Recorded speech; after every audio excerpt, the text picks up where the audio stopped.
Queridos amigos, nossas saudações cordiais, estamos aqui de retorno para o canal Lições de Amor, com grata satisfação. Este é o quadro de vídeos do canal Lições de Amor, quando nós estamos estudando as obras pelo Espírito Amélia Rodrigues, psicografia de Divaldo Pereira Franco.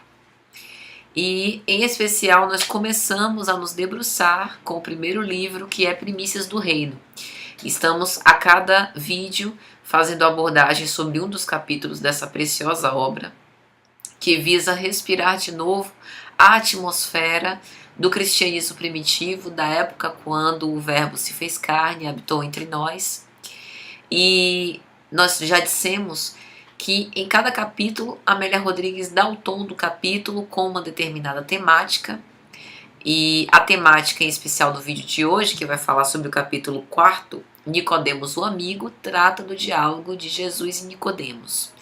E a Amélia Rodrigues também tem o cuidado, estudiosa, que é de referenciar no texto evangélico do Novo Testamento quais as passagens, os versículos que se remetem a esse tema para que a gente consiga esmiuçar cada vez melhor. E em especial, as referências que ela traz é João, capítulo 3, versículos 1 a 15, que trata sobre esse diálogo precioso. Bom, Amélia Rodrigues começa fazendo uma descrição, e ela é farta em descrições minuciosas. Eu acredito, especulação minha, que é para que a gente possa visualizar com mais detalhes, com mais riqueza, né, adentrar aquelas cenas com uma forma mais vivaz. E aí ela vai dizer que o plenilúnio vestia Jerusalém de prata. Então era noite adentro. Nicodemos. Naquela época haviam 70 doutores da lei escolhidos em Israel entre aqueles de ascendência nobre, fariseus. Nicodemos era um dos mais jovens, era um doutor da lei, dotado de um espírito nobre, que era um profundo conhecedor e um profundo estudioso das leis. E por algum motivo ele se sentia especialmente atraído pelo Messias, pelo divino Rabi. Mas ele não queria, na verdade, deixar de conciliar os interesses da convenção política, do exercício do sinédrio, com o fato de se encontrar à plena luz do dia com Jesus.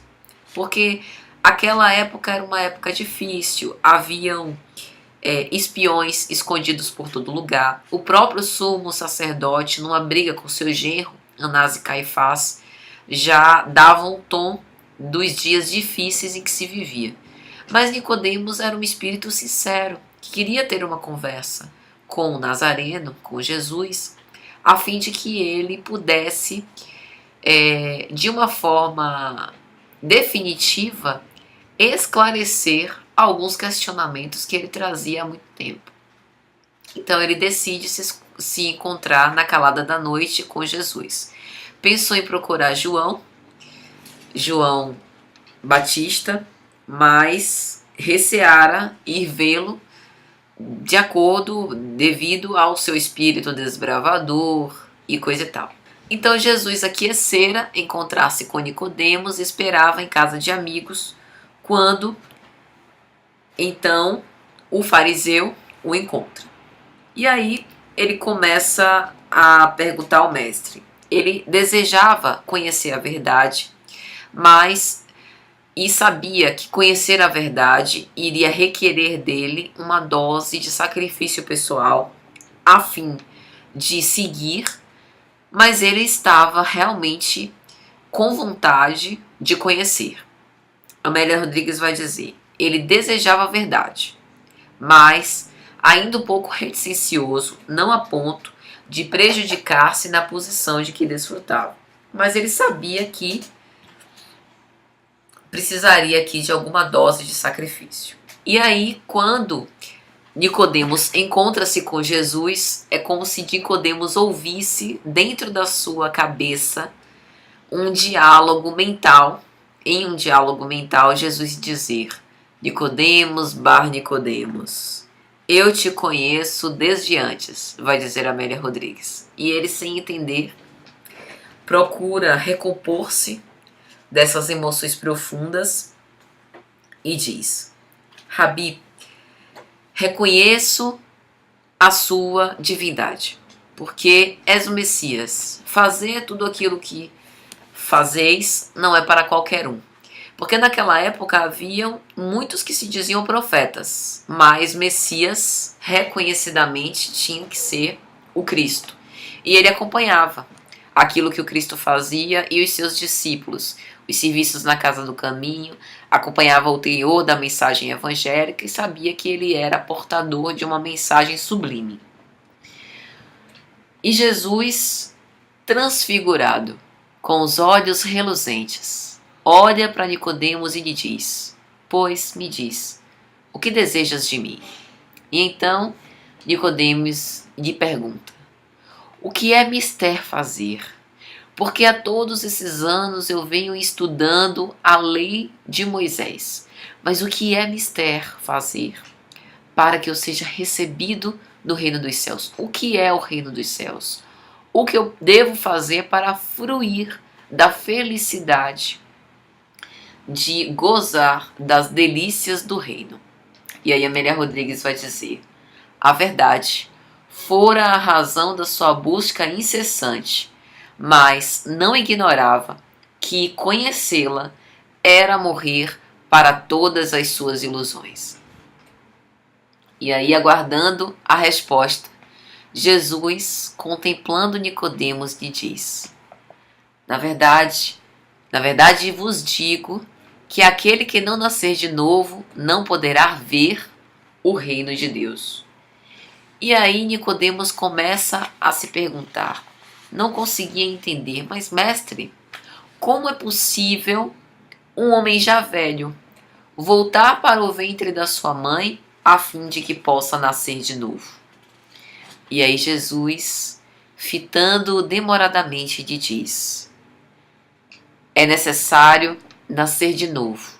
O que é da carne, vem da carne. O que é nascido do Espírito, vem do Espírito.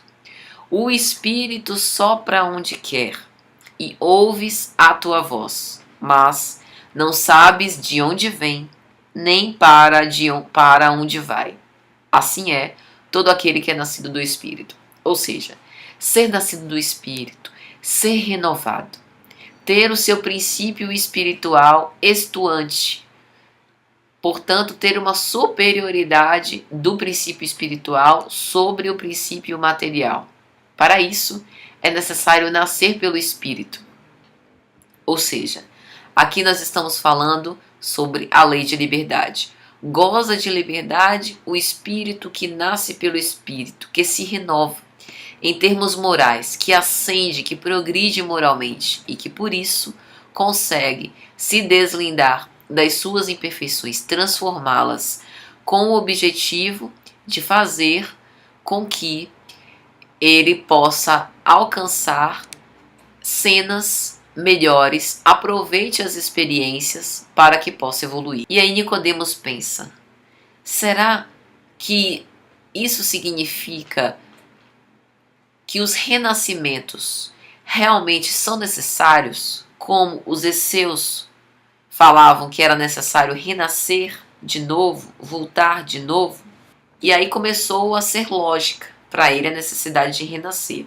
Vai dizer Amélia Rodrigues: parecia-lhe lógica a necessidade de renascer, pagar numa vida os débitos angariados nas outras, refazer o caminho percorrido, retificando erros e corrigindo arestas.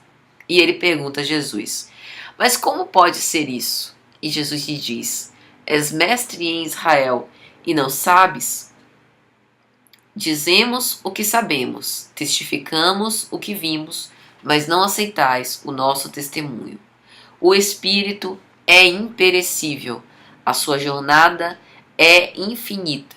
Os compromissos não regulados amanhã serão ressarcidos. Ninguém da terra subiu ao céu, senão o que desceu do céu, o Filho do Homem que está no céu. E aí Nicodemos parou cismado. Ninguém da terra subiu ao céu, senão aquele que desceu do céu, o Filho do homem que está no céu. O que isso quer dizer? E continua Amélia Rodrigues: como Moisés levantou a serpente no deserto, assim importa que o Filho do homem seja levantado, para que todo aquele que nele crê tenha vida futura. E aí ele se lembrou que Salomão se referia à serpente como um sacrifício, ou seja, é necessário renascer repetidas vezes com o objetivo de sacrificar as nossas más inclinações, as nossas imperfeições, com o objetivo de sermos depurados? Será que é isso que quer dizer?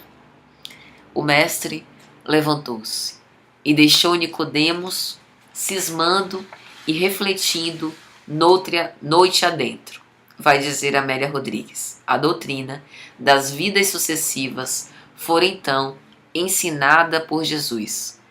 Nascer da carne, ou seja, renascer mais uma vez no corpo físico, ter novas experiências, com o objetivo de aproveitá-las para que nós possamos apurar, depurar as nossas más inclinações, substituindo-as por virtudes que vão ser desenvolvidas à custa do nosso sacrifício pessoal. Renascer do espírito, aproveitar cada vivência, cada experiência no corpo físico ou na carne, com a finalidade de que nós possamos ser espíritos melhores, espíritos depurados. Tal é a lei. É isso, meus amigos. Esperamos que tenha sido de alguma sorte útil e até a próxima, se Jesus permitir.